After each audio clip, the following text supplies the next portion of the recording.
almost every Orthodox guy I've known well over the age of 30 has struggled with pornography.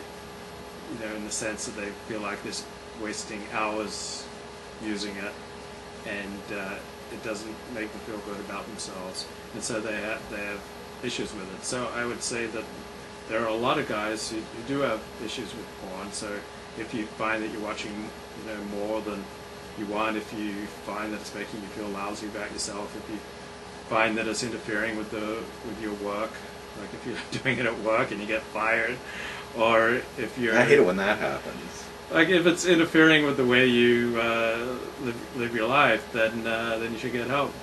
So All right, it's entirely individualistic. Overall, though, I'd say the people who perform in it pay a higher price than the people who use it. Okay, so let's talk about something interesting now we put everybody to sleep in the first 10 minutes. You're speaking. Yes. Right? How did that come to be? Who you're speaking with? What's that about? And you can plug yourself now. So I'm speaking at BINA. It's this... What's BINA? It's this Israel, America... what does BINA... Does it stand for something? Probably. What does BINA mean?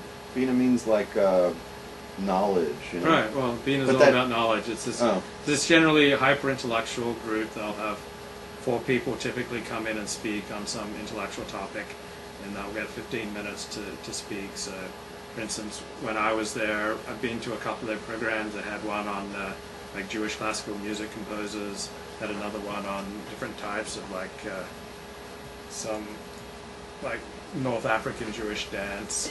Then another one was the Holocaust responsible for the founding of the State of Israel. What can internet startups learn from the example of Israel? Okay, so let me ask you this. Mm-hmm. How, did they contact you? Yes. How would they know to contact you? Well, I was at an event, and there was this woman there, Jamie Waxman, who was a producer on her talk show that used to have me on a lot in the year 2000. And she said, "Oh, Luke, hadn't seen her for years." And so she went up to the organizer and said, "Oh, you should have Luke Ford speak," and da-da-da-da-da. And so they said, "Oh, we should have Luke speak." So they contacted me.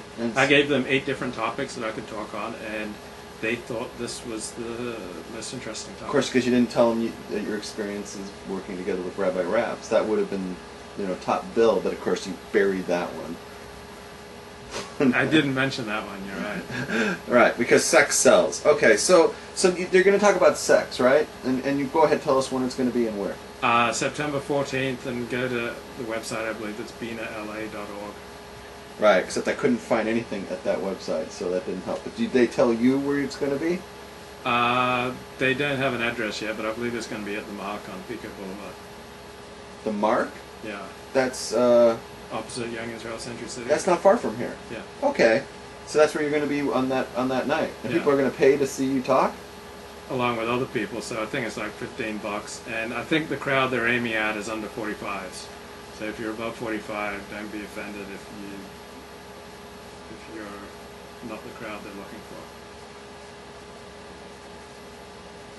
for. And back to the show. Wait a minute. Okay, now let me give my feedback on this. Okay. When I saw that you were speaking on sex addiction, my first thought was, Levy, are you doing everything in your power to prevent yourself from getting married? Because it would seem that way if this is not by design. You don't think this is a good way to get a spouse? No, I think this is the opposite, and I'll tell you why. You're now no longer in the porn industry, and you might still think like, oh, I'm the moral leader guy. I'm following Dennis Prager, and I'm at the set of some porn movie. Debbie Does Dallas. Debbie Does Dallas, and here I am covering it, and I'm going to find myself a nice Jewish girl who, she's like me, she's kind of reform, But that's not where you are anymore, and you got to realize this. You're in the frum world.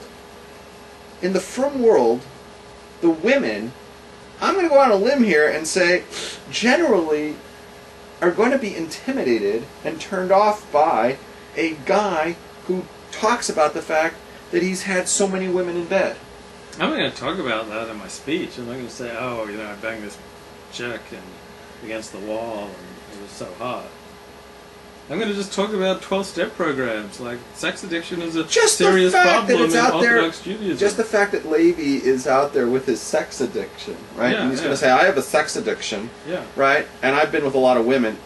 You can't go the whole night without telling a sex story, without telling everybody that you've been with 100 chicks or 44 of them, whatever it is, one for each year you've been alive, right?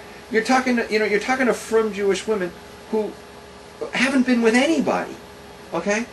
Or maybe they're divorced and they've only been with one guy, their husband, right? And like here you are, and you've been with like porn stars, and you talk about it last week, and now you're going to go talk about how you've been with all these women, and you all you do is think about all these women that you were with and everything. From Jewish women are running from that. Okay, that's not what they want to hear. That's not what they want to hear. They don't. They're going to be. And here's the flip side. If it was the other way around, and Yeah. a woman announced like she's been, a sex addict. she's a been sex with 100 addict. guys. She's been with 100 guys. She was a porn star. She was a porn star, And now she's found Torah. and now she's found Torah, and now she's she might be interested in you. She go, oh, lady, we might be a good match because Right, you've right, been right. like a male whore, Right. and I've been a female whore. I've been a female whore. And you know what Levi's attitude is? On his blog today, he writes, when I see a Jewish woman and she's been with many guys, she's not a virgin, and every time she's with another guy, she's devalued in my book. And I'm thinking, okay, so I get it. It's a double standard. When Levi's with extra women, with a lot of women, he's like, Mr. Sex Addict, look at me, I'm studly. Hey, where's your sunglasses? Oh, yeah. I'm all bad. I'm the blues brother. I'm putting my penis in you. I'm putting my penis in you. Look at me. I'm such a Jew. I'm putting my penis in you. Right? But if the woman says, hey, I've had some penis in me, you start getting cringy and you start thinking, oh, she's devalued. Did it ever occur to you that the women in the frum world might look at you the same way? And they may say that every time you've been with another shiksa, and then every time that you've been with another hooker, that every time that you've been with another porn star, which they consider hookers, you have devalued yourself?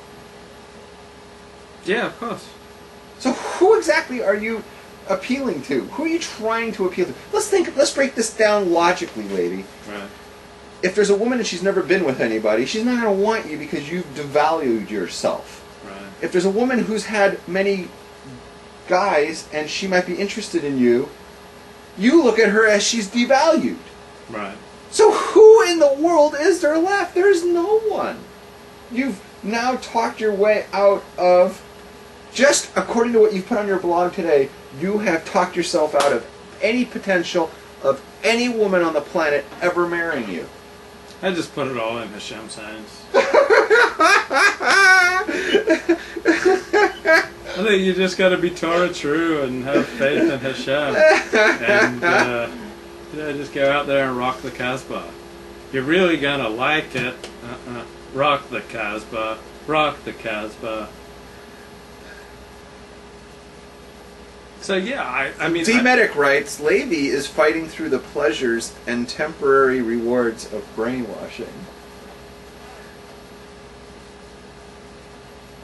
I don't know. Do you want a girl who's had a lot of dick? Huh? Do you want a girl who's had a lot of dick? Do I want a girl who's had a lot of dick? That is the first time that you've used that kind of lesson. You've really lowered yourself being friends with me. Do I want a girl? Would that bother you if she's been with 40 guys? Including 2 at once, one weekend? Are we going to hear about that in detail in reverse? Everything else is okay on the table? Everything else. She's a Baal Tshuva. No, well, obviously she's a Baal Tshuva. She's not a... okay, there's not a lot of heterim for that. Okay, so wait a second. So let's say like she was from. Mm-hmm. She's 100%. She's gonna cover her hair and wear the whole, the whole Jewy look, right? Yeah. Shabbos kosher. Yeah. Doesn't want kids. Never had kids. Doesn't want them. Yeah. What other things I have? She wants to live in LA and she wants to surf with me. And Yeah. whatever, right? Yeah. And everything across the board. She's had 40 guys. Yeah. I'm fine with it. Seriously, I'm fine with that. Who cares, right? That's all like in the past.